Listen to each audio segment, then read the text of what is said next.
Tal estado pode ser cultivado externamente ao sentirmos o amor de Deus em seu reflexo como consciência crística, que atrai a matéria e a consciência para a divindade. E então, ao expandirmos esse sentimento de amor incondicional à nossa família, à sociedade, ao nosso país, a todas as nações e a todas as criaturas. Podemos também atingi-lo expandindo internamente a consciência ao meditar no som cósmico de Om, a fim de transcender a semi-subconsciência, a semi-superconsciência, a consciência da alma e a semiconsciência crística, até alcançar a derradeira consciência crística onipresente. A pessoa crística ama todas as criaturas e, em verdade, sente cada porção da Terra e do espaço vibratório como sendo as células vivas de seu próprio corpo. Certa vez, Lahiri Mahasaya, o preceptor de meu guru, estava ensinando a escritura do Bhagavad Gita a um grupo de discípulos em Benares. Enquanto explicava o significado de Kutasha Chaitanya, a consciência universal de Cristo ou Krishna, ele subitamente gritou, ofegante: "Estou me afogando nos corpos de muitas almas, na costa do Japão." Na manhã seguinte, os discípulos leram nos jornais que um navio havia naufragado junto à costa do Japão, resultando na morte de várias pessoas. O acontecimento fatal sucedera no momento exato em que Lahiri Mahasaya, em sua onipresença, havia experimentado o naufrágio. O mesmo acontecia com Jesus. Ele havia conduzido com êxito sua consciência pelos graus ascendentes de expansão, e esse segundo estágio do nosso Espírito Santo. O estado crístico da onipresença, isso é, o que significa estar Jesus cheio do Espírito Santo. O Espírito Santo, ou estado crístico, união com a presença de Deus na criação manifestada, é o estado habitual dos seres divinos que se encarnam para servir e elevar a humanidade enredada na ilusão. Uma vez que é o próprio Senhor, em seu aspecto como almas individuais, que está aprisionado nas incontáveis formas do reino criado, repleto de testes e dificuldades, lutas e sofrimento. Também os salvadores enviados por Deus decidem compartilhar os desafios e as tribulações daqueles a quem vem salvar. Descer outra vez a um corpo e uma mente requer assumir algum grau de ilusão, mesmo para mestres plenamente libertos.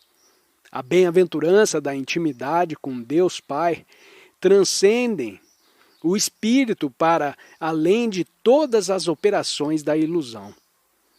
É acalentada pelos Cristos em períodos de transcendência, no samadhi da meditação, mas eles retornam de lá para o reino da manifestação, e seus limitantes princípios criadores, que tornam possível o drama cósmico, com suas interagentes forças e formas delimitadas.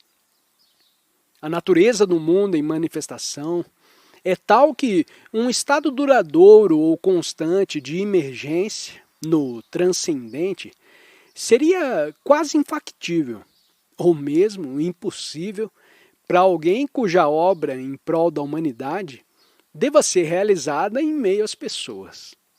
Algumas vezes, almas extraordinárias servem ao mundo, permanecendo principalmente em meditação transcendente, emitindo poderosas vibrações espirituais para contrabalançar o mal nesse mundo. Mas tais almas se retiram para refúgios longínquos e raramente ou nunca aparecem diante de homens comuns. escrevi acerca de um de tais avatares, Mahavatar Babaji. Na autobiografia de um yogi, a própria natureza permanece em impotente assombro diante dele. O homem tropeçante necessita não apenas das bênçãos silenciosas desses sublimes benfeitores espirituais, mas também de exemplos próximos, que vivam como seres mortais para lhe infundir coragem, fé e desejo por Deus, e para demonstrar o caminho para a redenção. Assim entram em cena os seres divinos que decidem servir no ambiente dos tumultos humanos. Existe um estado estático de transcendência interior, na união com o absoluto, que a yoga define como Nirvikal Samadhi.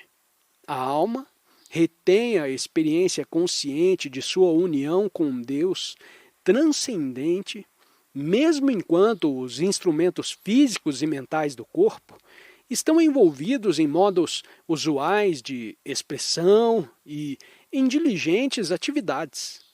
Esse é o objetivo do desenvolvimento, encontrado somente em seres sublimes. Ele pode ser experimentado por curtos períodos ou ao longo de meses em sequência por aqueles que são extremamente adiantados, ou mesmo durante alguns anos pelos que alcançam o que a yoga descreve como Brahmachati, o permanente estabelecimento na união divina. Estar no mundo da ilusão, enquanto se experimenta a indescritível bem-aventurança da realidade única, não manifestada, resulta numa conexão muito tênue com o corpo.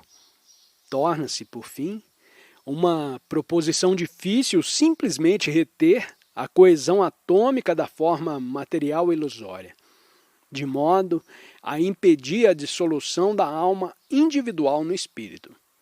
Assim, mesmo nos mais elevados estados de união divina, a natureza externa daqueles que estão unidos a Deus retém algum grau de ilusão e consciência individualizada do ego, simplesmente para manter coesos o corpo e a alma.